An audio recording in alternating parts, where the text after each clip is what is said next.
Hey everyone, I'm Colleen with Awaken Catholic, and this is Awaken the Saint. Today we celebrate the feast day of a man we call a modern-day martyr. St. Oscar Romero lived and worked in the 1900s, recent enough that you could have known him personally. Oscar Romero was born in El Salvador in 1917 and baptized into the Catholic Church as an infant. During his early education, his father taught him carpentry and hoped Romero would make that his profession. However, the boy was more interested in becoming a priest. Pursuing his interest, Romero entered minor seminary at just 13 years old and worked steadily in preparing himself for the priesthood. He graduated with a license in theology from the Gregorian University in Rome and was ordained the following year in 1942. He hoped to further his education in Italy, but was called back to El Salvador by his bishop.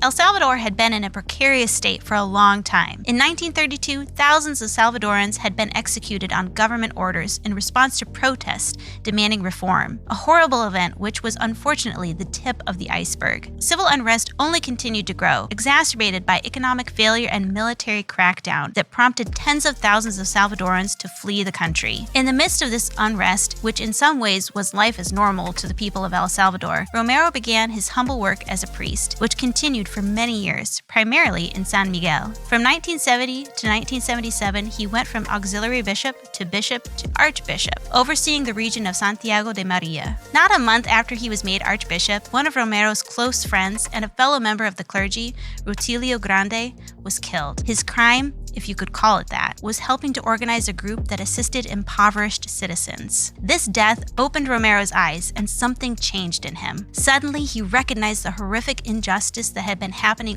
all around him as something that he could not ignore. Romero began to speak out against all those taking part in or supporting the violence in El Salvador. In a time when the press was completely censored, he told the people what was happening in no uncertain terms. His radio sermons gained traction and were soon considered the most trustworthy news source in the country. Of course, by these actions, Romero was painting a huge target on his back, and he was well aware of it.